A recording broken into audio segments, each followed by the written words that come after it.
पिथौरागढ़ जनपद में मुख्य विकास अधिकारी ने नगर पालिका की ओर से निर्मित, संचालित और निर्माणाधीन सार्वजनिक सुलभ शौचालयों का नगर पालिका के अधिकारियों के साथ औचक निरीक्षण किया। निरीक्षण के दौरान शौचालय की सफाई व्यवस्था ठीक न मिलने पर सफाई निरीक्षक और सफाई कर्मी का वेतन रोकने के निर्देश मुख्य विकास अधिकारी ने सहायक नगर आयुक्त को दिए। मुख्य विकास अधिकारी ने कहा कि जनप्रतिनिधियों की ओर से ये शिकायत मिल रही थी कि नगर के अनेकों सार्वजनिक सुलभ शौचालयों में सफाई संबंधी कार्य ठीक से नहीं किया जा रहा है, जिससे आम जनमानस को दिक्कतों का सामना करना पड़ रहा है, जिसका संज्ञान जिला अधिकारी विनोद गोस्वामी ने गंभीरता से लेते हुए मुख्य विकास अधिकारी को समस्त सुलभ सार्वजनिक शौचालय का औचक निरीक्षण के निर्देश दिए। जो है हमारे जितने शौचालय निगम द्वारा निर्मित हैं और संचालित हैं, उनका आज औचक निरीक्षण किया गया है निगम की पूरी टीम के साथ में। और शौचालय के संबंध में आम जनमानस से भी शिकायतें आ रही थी, माननीय जनप्रतिनिधियों से भी कई जगह से शिकायतें आई थी। उन्हीं का जो है संज्ञान लेते हुए साथ ही साथ जो हमारी सफाई व्यवस्था है शौचालय में वो चाक चौबंद हो, इनको लेकर एक निरीक्षण किया गया। बहुत सारी जगह पर शौचालय में जो कमियां पाई गई हैं उससे टीम को अवगत भी कराया गया है। जहां पर पानी की व्यवस्था नहीं है वहां पर पानी की व्यवस्था की जाएगी, जहां पर सफाई की उचित व्यवस्था नहीं है वहां सफाई की व्यवस्था कराई जाएगी। और करीबन 8 शौचालयों का जो है आज निरीक्षण किया गया। बाकी शौचालयों का आने वाले दिनों में निरीक्षण पूरा कर लिया जाएगा। एक महत्वपूर्ण चीज़ जो समझ में आ रही है वो ये है कि चूँकि परमानेंट कोई हमारा आदमी यहाँ पर निगम की तरफ से डिप्लॉयड करना मुश्किल है, तो ये टॉयलेट जो है ना उनको ऐसा विचार बन रहा है कि इनको आउटसोर्स करेंगे। इनकी जो मेंटेनेंस है और ऑपरेशन टेंडर के माध्यम से इनको आउटसोर्स किया जाएगा, ताकि परमानेंट यहाँ पर किसी स्टाफ की डिप्लॉयमेंट हो सके और शौचालयों की सफाई व्यवस्था भी सुचारू रूप से जो है संतुलित तरीके से बनी रहे और साथ ही साथ जो उनकी मेंटेनेंस भी अच्छे से हो पाए। इस संबंध में निर्देश जारी कर दिए गए हैं हमारे सहायक नगर आयुक्त को कि वो इसका पूरा प्लान तैयार करेंगे और आगे की कार्रवाई के लिए जो है प्रोजेक्ट तैयार करके इसको शीघ्र इसको टेंडर जारी करेंगे। बच्चों के सर्वांगीण विकास के लिए पीएम श्री केंद्रीय विद्यालय में एक अनूठी पहल की गई है, जिसके तहत पीएम श्री केंद्रीय विद्यालय में राष्ट्रीय शिक्षा नीति के तहत बैगलेस डे यानी बिना बस्ता दिवस का आयोजन किया जा रहा है। इस कार्यक्रम का मुख्य उद्देश्य छात्र छात्राओं को पुस्तकीय ज्ञान के साथ उनके अंदर छिपी प्रतिभाओं का सर्वांगीण विकास करना है। कक्षा 6 से 8 तक के छात्र छात्राओं को व्यायाम, इलेक्ट्रीशियन कार्य के अंतर्गत वायरिंग, फ्यूज बदलने, टीवी रिपेयरिंग व बिजली से संबंधित अन्य कार्य सहित कारपेंटर का कार्य, मूर्तिकला में मिट्टी के बर्तन व अन्य सामग्री बनाने के बारे में बताया गया। साथ ही बच्चों को सामान्य प्राथमिक उपचार प्रशिक्षण, संगीत कला, खेल एवं शारीरिक गतिविधियां और लोक कलाओं के अंतर्गत ऐपण और कताई बुनाई का भी प्रशिक्षण दिया जा रहा है।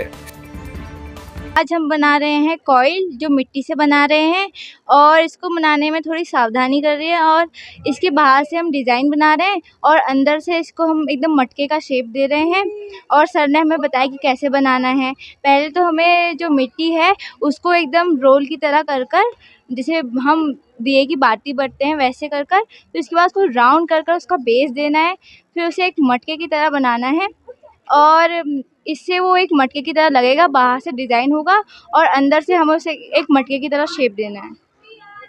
सर ने हमें 1 वे स्विच और 2 वे स्विच के बारे में भी बताया और कैसे होम वायरिंग की जाती है, यानी कि घरों में जितनी भी वायरिंग है उसको एक उससे कनेक्ट कैसे कर सकते हैं और 1 वे स्विच में हम कैसे वायरिंग करेंगे, कैसे हम सॉकेट और स्विच के कनेक्शन को करेंगे या फिर जो फ़ैन होता है उसके कनेक्शन को करेंगे और 2 वे स्विच में बताया कि किस तरीके से होगा। सर ने हमें बताया कि एमसीवी जिस समय शॉर्ट सर्किट होता है उस समय वो कैसे इस्तेमाल आती है और सर ने हमें उसका प्रैक्टिकल करके भी दिखाया है। क्या बोलते हैं, पहले शॉर्ट सर्किट करके दिखाया, उसके बाद उसका प्रैक्टिकल दिखाया कि कैसे एमसीवी ऑफ हो जाती है। और सर ने हमें स्टेयरकेस वायरिंग सिखाई है,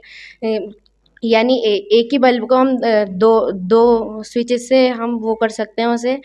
जैसे कि उसे हम गोडाउन में यूज़ कर सकते हैं, टनल्स में यूज़ कर सकते हैं और स्टेयरकेस में यूज़ कर सकते हैं। एक्चुअली ये राष्ट्रीय शिक्षा नीति नेशनल एजुकेशन पॉलिसी 2020 के अंतर्गत बैगलेस डेज एक महत्वपूर्ण योजना है जो एक्चुअली समग्र शिक्षा को बढ़ावा देती है। इसके बहुत सारे उद्देश्य हैं, जैसे कि एक्सपीरियंशियल लर्निंग। बच्चे यहाँ पर हमने बहुत सारे जो कोचेस हैं उनको बुलाया है, बच्चे मतलब खुद करके सीख रहे हैं। साथ ही इंटरेक्टिव सेशन उनके हो रहे हैं, बच्चों में बोझ कम हो रहा है, बच्चों में मानसिक तनाव कम होगा। और भी बहुत सारे इनके उद्देश्य हैं जिसके कारण बच्चे बहुत ही ज़्यादा इससे सीखेंगे और अपने जो एक्सपीरियंशियल लर्निंग को के साथ जो अपना जो करिकुलम है, उनका जो पाठ्यक्रम है, उसको भी वो साथ के साथ सीखते रहेंगे। आप देखेंगे कि हमने एक पूरा शेड्यूल बना रखा है जिसमें हमने बाहर से बहुत सारे कोचेस को बुलाया हुआ है, जैसे एप्रन के लिए कुछ बुलाया हुआ है, कारपेंटिंग है, गार्डनिंग है, इलेक्ट्रीशियन है, प्लम्बिंग है, इस तरह के हमने बहुत सारे कोचेस को बुलाया हुआ है। ये प्रक्रिया सर अभी 10 दिन का प्रोग्राम है जिसमें हम 2 स्पेल में इसे को कंप्लीट करेंगे।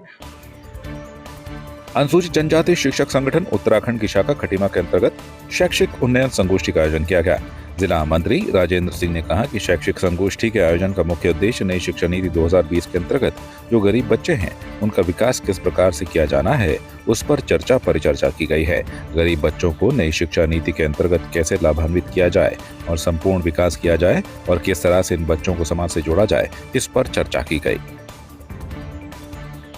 अनुसूचित जाति जनजाति शिक्षक एसोसिएशन उत्तराखंड जनपद उधम सिंह नगर की शाखा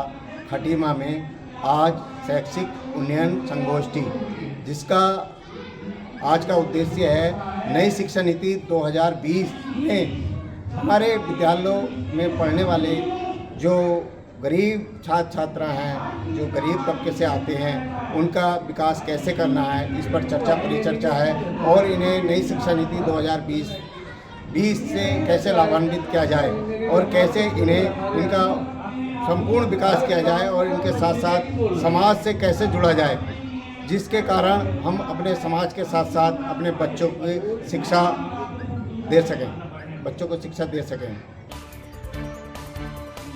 बागेश्वर में अंग्यारी महादेव मंदिर के बाबा अलख मुनि महाराज की मौत के मामले में बाबा के शिष्य और वाहन चालक को पुलिस टीम ने गिरफ्तार कर लिया है। आपको बता दें कि बाबा अलख मुनि महाराज बद्रीनाथ से अंग्यारी महादेव मंदिर को आए थे, लेकिन मंदिर में नहीं पहुंचने और उनका सामान अंग्यारी महादेव मंदिर गेट की तरफ जंगल में बिखरा हुआ मिला था। इस मामले में पूर्व प्रधान मजकोट ने पुलिस को सूचना दी। सूचना मिलने पर पुलिस टीम की ओर से खोजबीन करने पर बाबा अलख मुनि महाराज का शव संदिग्ध परिस्थितियों में मंदिर से आगे जंगल में मिला, जिस पर थानाध्यक्ष बैजनाथ के नेतृत्व में 4 टीमों का गठन किया गया। टीम की ओर से आसपास के जिलों और गैर राज्य से मुखबिर की सूचना पर बाबा के साथ 2 व्यक्ति प्रकाश में आए हैं। इसमें लगातार हमने जो अर्जुन गिरी है उनके पूछताछ के लिए, उनकी हिरासत के लिए लगातार हमारी टीमें विभिन्न गैर जनपद और गैर राज्य में दबिश दे रही थी। इनको एक बहुत अच्छी सफलता मिली है और अर्जुन गिरी को हमने हिरासत में लिया है और दोनों से पूछताछ में ये तथ्य सामने आया है कि इन तीनों ने मदिरा प्राशन किया था और जंगल के रास्ते में जाते टाइम इनमें आपस में कुछ कहासुनी भी हो गई थी, इसलिए आवेश में आके इन्होंने फिर इनका हाथ छोड़ दिया था, सपोर्ट छोड़ दिया था और बाबा जी जो है इसकी वजह से गिर गए। गिरने के उपरांत इन्होंने ना किसी को सूचना दी, ना पुलिस को, ना ग्रामीणों को, ना मंदिर में सूचना दी और ये वहाँ से निकल के चल दिए और इन्होंने डिसाइड किया कि कोई पूछता है तो यही बात बतानी कि हमने वहाँ जंगल के पहले वहाँ उनको रास्ते में छोड़ दिया था और वो अकेले गए थे। तो इस तरीके से इन्होंने गुमराह किया सभी को और इसी के कारण बाबा जी की रेस्क्यू नहीं हो पाई या उनको रिलीफ जो मिल सकता था वो नहीं मिला और इसी के लिए गैर इरादतन हत्या का मामला इसको मानते हुए संगीन धाराओं में हमने इसमें इन दोनों का रिमांड के लिए हम माननीय न्यायालय के समक्ष प्रस्तुत कर रहे हैं। आपकी इस पर क्या राय है, हमें कमेंट कर जरूर बताएं। इसके साथ ही आप हमारे YouTube चैनल को सब्सक्राइब कीजिए। आप हमें Facebook, Instagram, Twitter पर फॉलो भी कर सकते हैं और संवाद 365 के साथ एक क्लिक में जुड़ने के लिए डाउनलोड कीजिए संवाद 365 ऐप।